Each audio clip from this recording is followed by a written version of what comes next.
video. Now, I've been wanting to make this sort of video for quite a while now, but I never really got around to doing it, so I had some time tonight, and I thought, well, why not? Let's do this.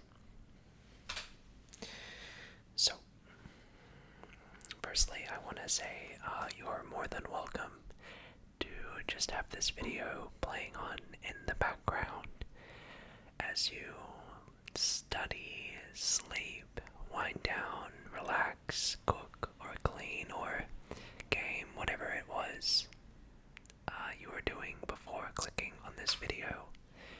You're more than welcome to just have this video on in the background as I sort of podcast my way through this video.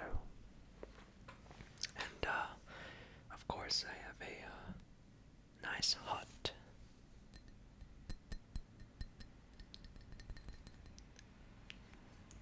cup of tea.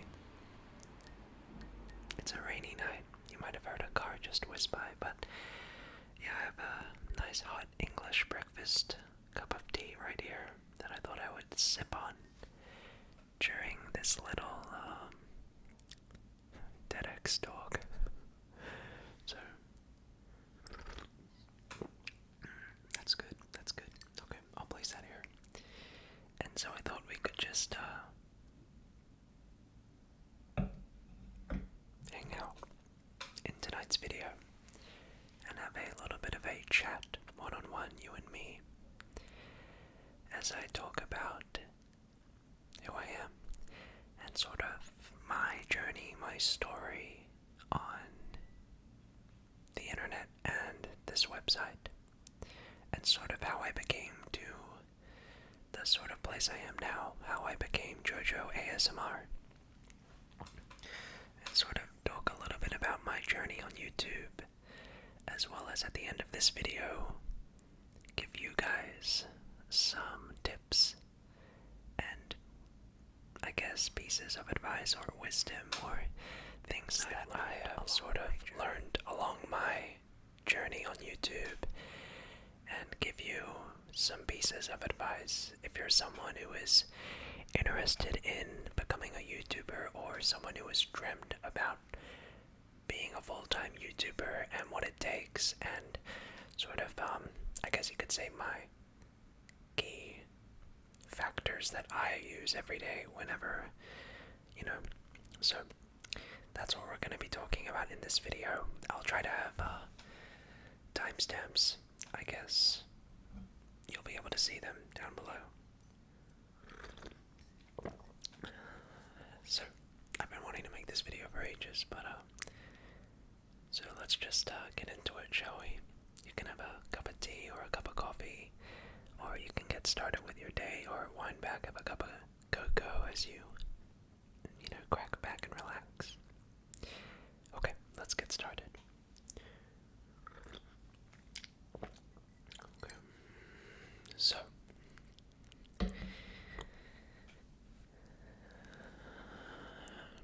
my name is not actually Jojo, but I'm sure many of you guys knew that already. My name is Jonah, actually, and this is, I guess, my story on YouTube. When I was a young kid, ever since I was 6 years old, 7 years old, 8 years old, I remember always stealing my dad's camera. It was a Panasonic camera that you could flip, and it was really cool. And I would run around my house with my friend, and we would film videos all the time. Ever since a young age, I've always been in love with film and making videos. My first introduction to YouTube was when I was 6 years old in 2006. I had to have been in the first grade of school, and my fondest and my earliest memory of YouTube were watching a Let's Play of New Super Mario Bros. For the Nintendo DS by a YouTuber called Super Skarmory. And I remember watching this when I was 6 years old. It was just a guy doing a Let's Play using an actual camera to film. I remember vividly as a 6-year-old kid watching this YouTuber film gameplay footage and him commentating of New Super Mario Bros. For the Nintendo DS. And back then there wasn't any video capture or whatever, so he actually used a camera to film his Nintendo DS as he played. And I just thought, and I remember at the time of that being the coolest thing ever. And immediately at that moment I knew I wanted to be a YouTuber. I guess you could say being a YouTuber has been my childhood dream, and I know it's so many of yours out there too. My other fondest, oldest memory of YouTube was watching the YouTube channel Cute Mario Brothers, and it was just a YouTube channel of two teenagers filming skits and videos with their Mario plush dolls. And this was also just one of the coolest things ever as a kid. And I would grab my dad's camera, as I said, and I would run around the house with my friend and we would film our own Mario plush doll skits. And I had a Luigi plush doll and a Mario one and a Bowser one, and I just remember some of my best memories as a kid, running around the house, filming whatever, and just dreaming and aspiring to be a YouTuber.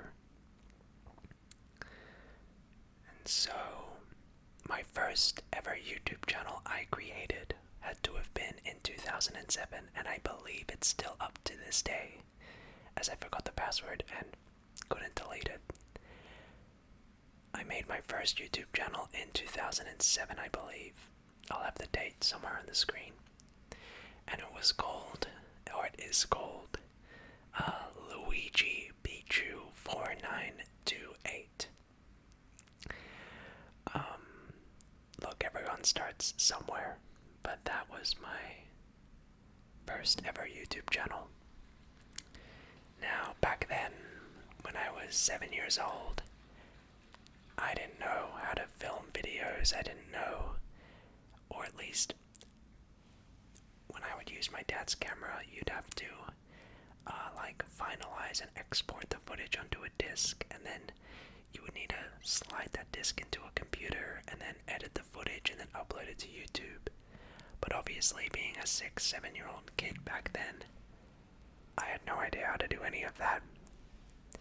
And so I really wanted to be a YouTuber and film videos and start my own YouTube channel, but I didn't have the necessary skills to actually upload any of my videos. And so I had to sort of stop trying to be a YouTuber, and I sort of gave up, I guess, and focused with my school. And I didn't end up uploading any videos to that channel until 2011. I'm in the 6th grade in, what do you call it, elementary school, as you Americans call it. And I started getting into card magic and card tricks. And I made another YouTube channel with my good friend, and we titled that YouTube channel The Magic Weenies, and it's still up to this day. You can look it up right now, and you'll see young Jojo ASMR as a 12-year-old filming card trick tutorials fact, the Magic Weenies channel was run by myself and my friend Ronan. And a cool little Easter egg is that Ronan is actually the person who makes all of my thumbnails for this YouTube channel. So, kind of a cute little full circle moment, I guess, if you will. Anyway, so the Magic Weenies channel did not bad. I remember when we hit 100 subscribers and how over the moon and ecstatic we were. I mean, to hit 100 subscribers back in 2011, I mean, that was big. I mean, you made it. I'm joking. But, you know, as a 12-year-old kid, I was so excited. And it was so great. And I remember my first video on that channel getting 100 views. I also remember when our videos on that channel hit 1,000 views for the first time ever. And that was insane. I was over the moon when, you know, something I made was shown to 1,000 people. And it was cool. As time went on and, you know, I went into high school, we stopped the channel, and at this point it's about 2012, and I'm 13, 14 years old. And I know I wanted to be a YouTuber so badly. It was still my dream job. And so, like every other 12 and 13-year-old at that time, I really got into the game Minecraft. Have you ever heard of it before? I'm sure you have. Anyway, so I made my own Minecraft channel, and it was called XinoX. Or I think it was, yeah, something like that. I think I called myself Sinnoh because my favorite Pokemon region was the Sinnoh region. And, I don't know, I just thought that the name Sinnoh sounded really cool. So I thought, alright, XinoX, that was my name. And I basically, on this Minecraft gaming channel, uploaded like survival games, Hunger Games sort of videos. And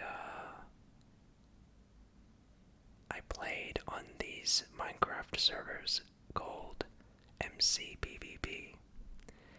And back then in 2012, 2013, and 2014, these were some of the biggest servers in Minecraft. I mean, think of it on the same level as like Hypixel.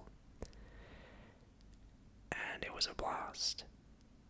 That YouTube channel, over the course of 3 years of working on it, I managed to get that channel to about 20,000 subscribers. And I remember I was so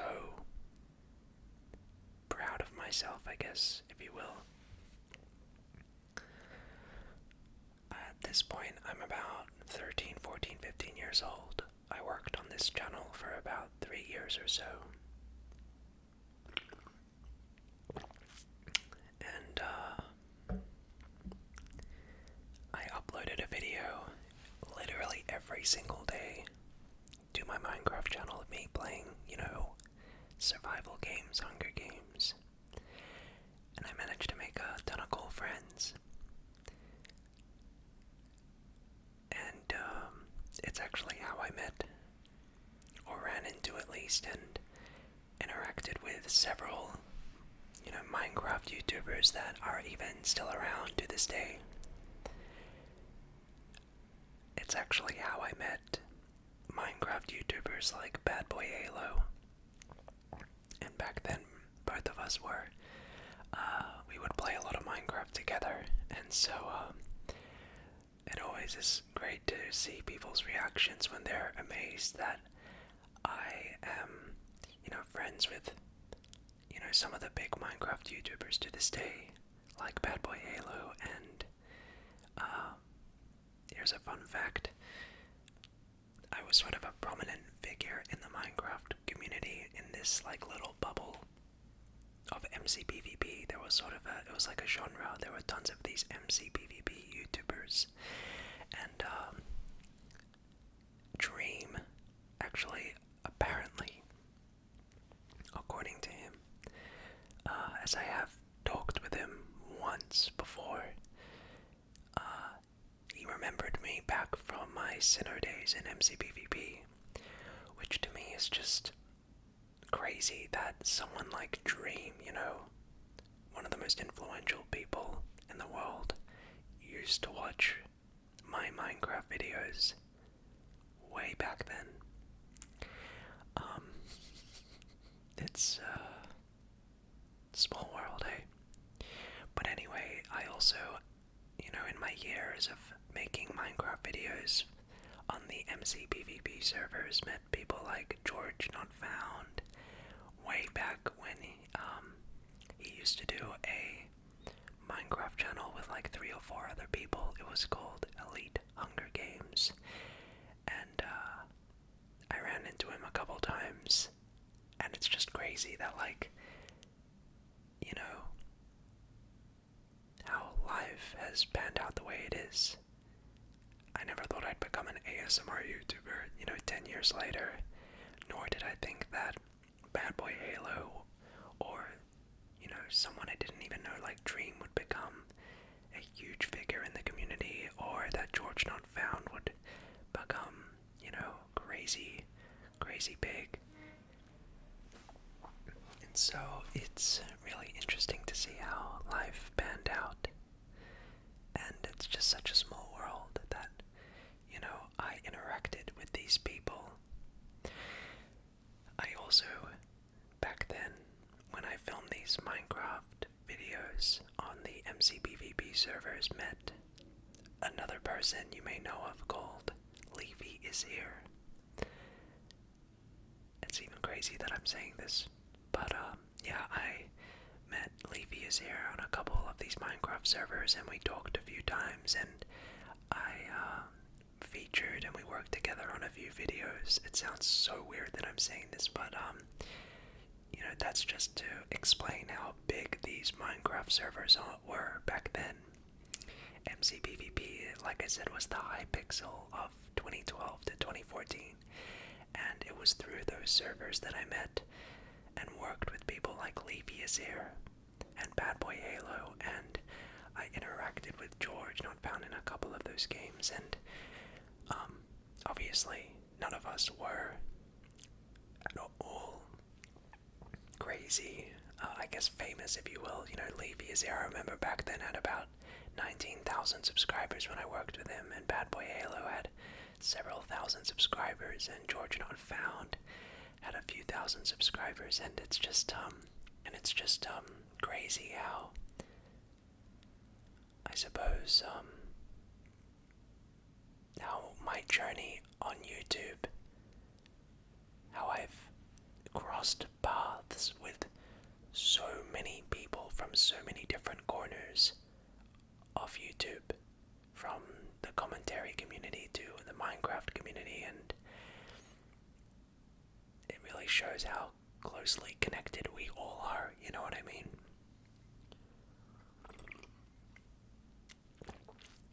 Anyway, so after this, the Minecraft PvP servers, MCPvP servers I was making videos on after about 3 years, started to fade, I guess, into irrelevance. And Minecraft, like anything, comes in and out of popularity. And around about 2015-ish, Minecraft really started to fall out of popularity. I think back then Minecraft introduced something called the EULA, which was where servers could no longer create, I guess you could say, pay-to-win functions to their servers, and could only charge cosmetic features.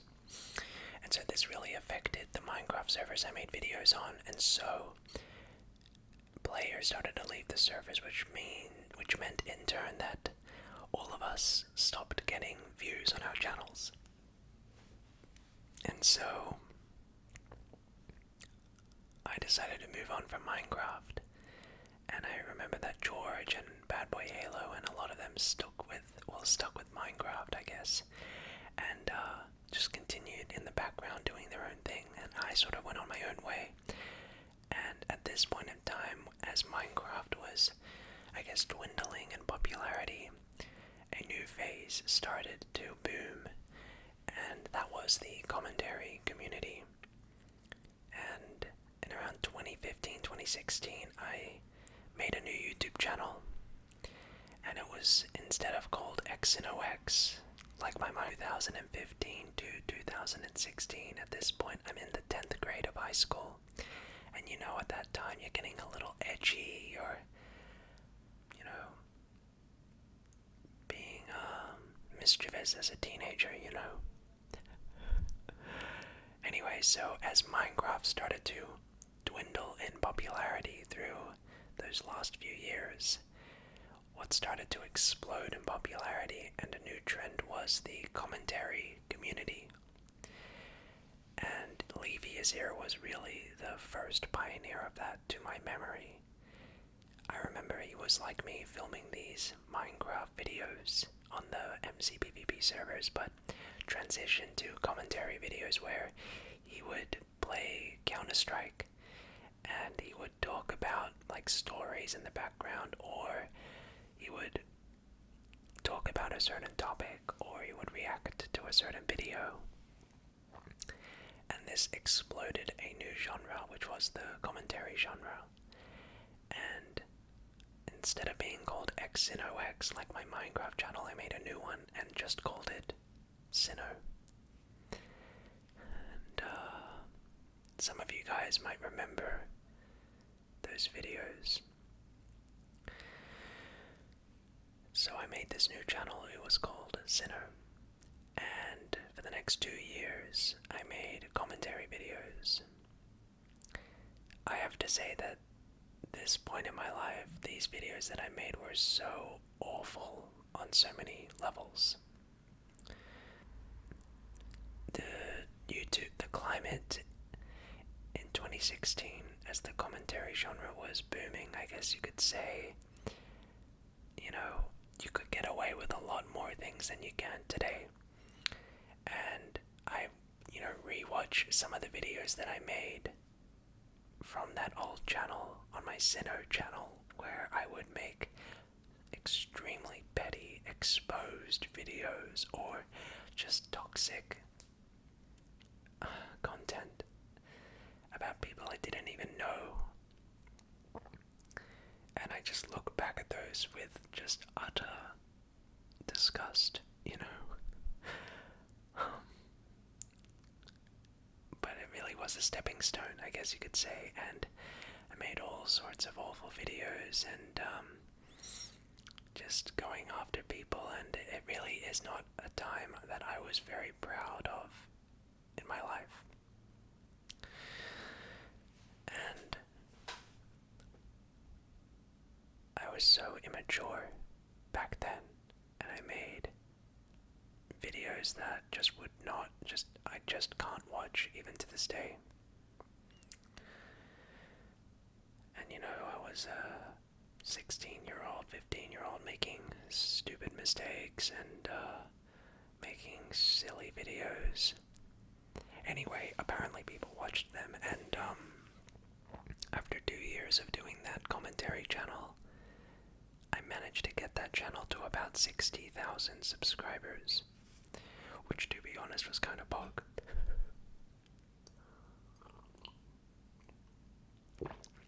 But I met all sorts of people in the commentary community. I even did an interview once with Keemstar. That was wild. I talked with and collaborated with all sorts of YouTubers like Elvis the Alien, or you name it, I'm Alex. Who else was there? And just like all of these commentary channels. Colossal is Crazy, Mama Max. I remember meeting Mama Max, and he was like, we were great friends, and still to this day, we recently caught up, and I love Max. He's a great guy, and it's great to see he's still doing YouTube. But yeah, that was interesting, and definitely a dark period of my YouTube story, those commentary videos. But I guess if I didn't go through that period, I wouldn't be who I am today, and I wouldn't have learned from the many mistakes I made as a teenager when I made those videos. And so what naturally happens in the commentary community in 2016, 2017 is if you go after big fish, eventually. And so people loved making, I guess, exposed videos on my Sinnoh persona alias, and made videos talking badly of me. And honestly, I deserved it. I mean, I was totally okay with dishing out videos going after people I didn't even know. But as soon as the tables were turned and people started making videos about me and, what I was doing, it was at that moment I realized that I had made some clear mistakes. And it was also at that moment I realized how toxic and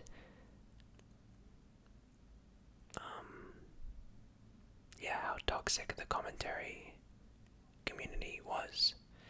People making exposed videos on each other, ranting and going after each other and saying mean things and awful things about each other. And so I decided to step away.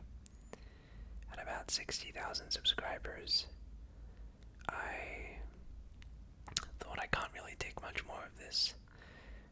I don't really want to do this anymore.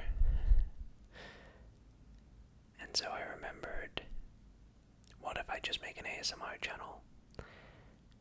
And it was such a out of the blue decision.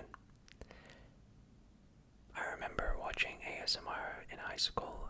Like many of you guys, I had trouble falling asleep, and I would often just watch ASMR to go to sleep.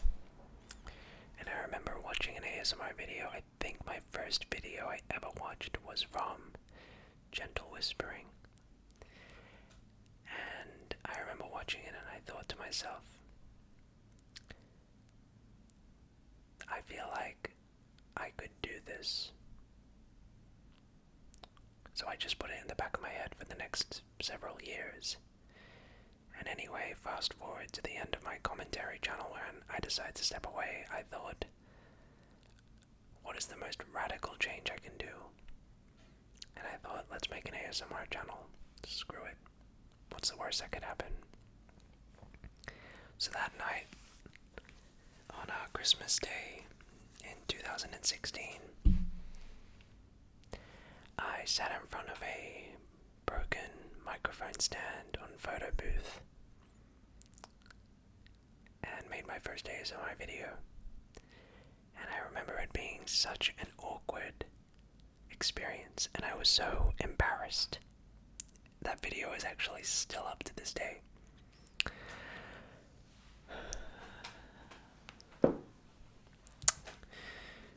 And I remember when the commentary community found out I did, or I made an ASMR channel, and I just got absolutely destroyed on Twitter, and people were going to town. They were saying, look, Sinnoh has made an ASMR channel, and people were making fun of me, and people were, making jokes at my expense, and you know what? I deserved it. And frankly, how could you not laugh at someone for making an ASMR channel after they just made a commentary channel talking smack about people all over the internet. I mean, really, I deserved it.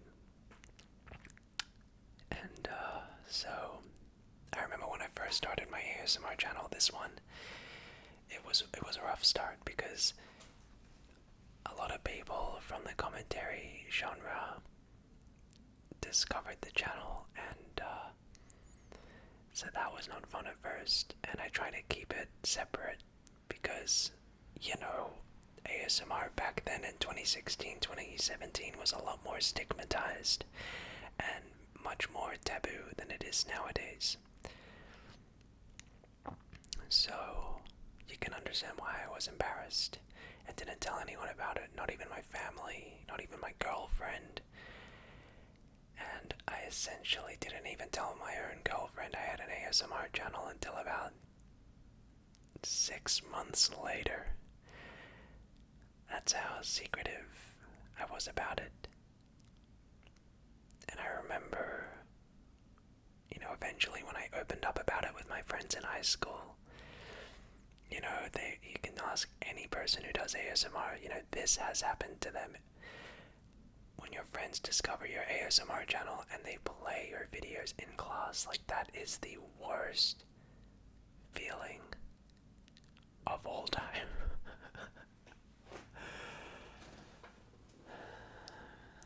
Yeah, that was a down bad. But then I just ignored the jokes, and I ignored the people on Twitter, and I ignored, you know, my friends laughing at me, and I just stuck to it. I made an ASMR video every other day for the next 6 years, till now. And now they just don't say anything.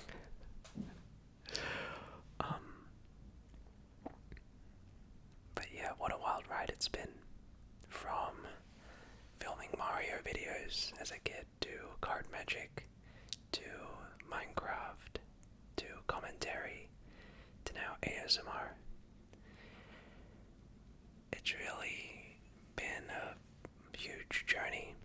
And so when someone says to me, how did you grow so big on your channel, it was like,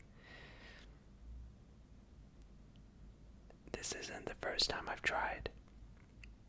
It took about 10 YouTube channels over the span of my entire childhood and teenage life to get to where I am today. And so,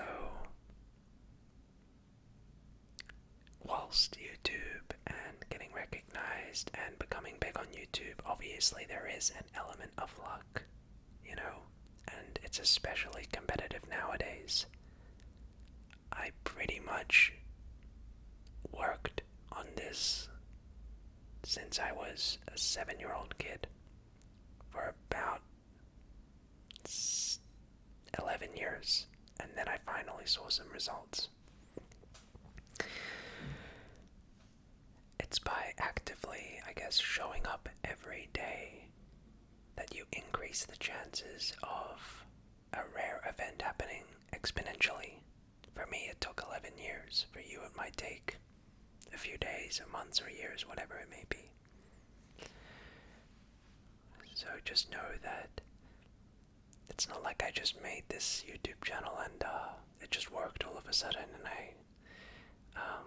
I've been trying to do this for years, and YouTube has been my dream job, and I'm so incredibly grateful, humbled, and appreciative that I'm able to sit in front of a camera and make videos for you guys. It's really a dream come true, and like I said, I remember, you know, earlier this year, my high school invited me back to speak at my high school assembly in front of the entire school, and just asking the kids, you know, like, what do you want to do when you grow up? And they say to me, I want to become a YouTuber. And it's just like, I realize and I appreciate, and I'm so grateful that I'm able to do this.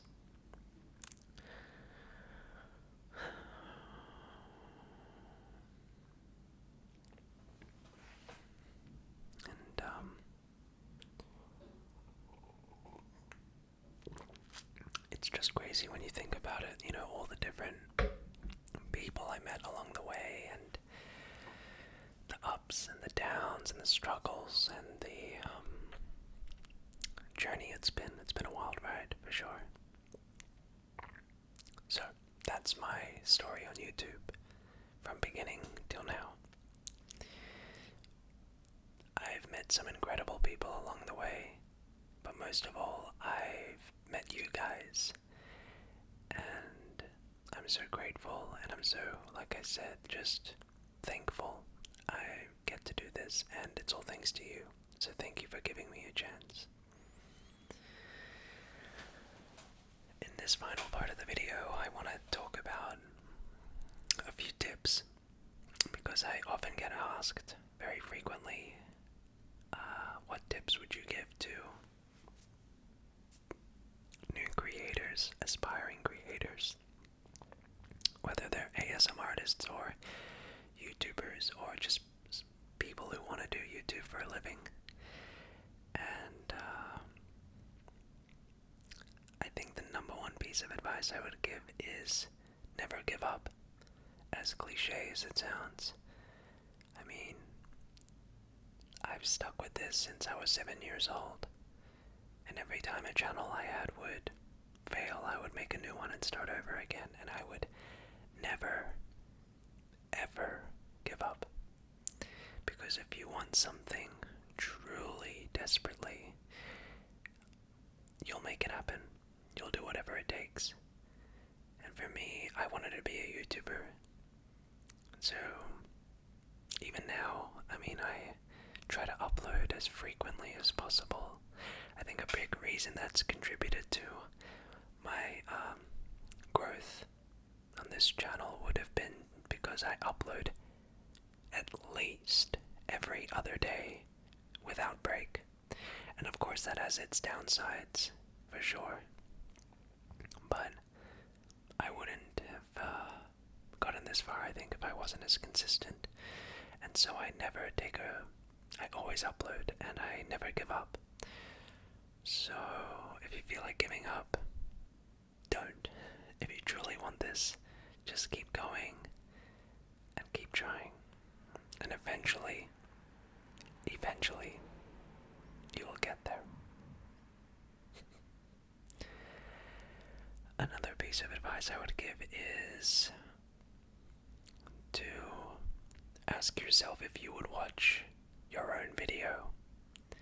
Usually I like to make a video, make the thumbnail, walk away, and then come back 24 hours and see, would I watch this video unbiased?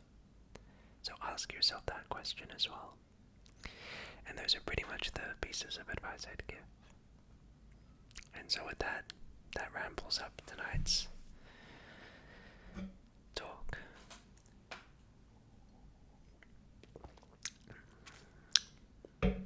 I really want to thank you so much if you made it this far for watching this video. And thanks for the wild ride. Enjoy the rest of your night, and I'll see you soon.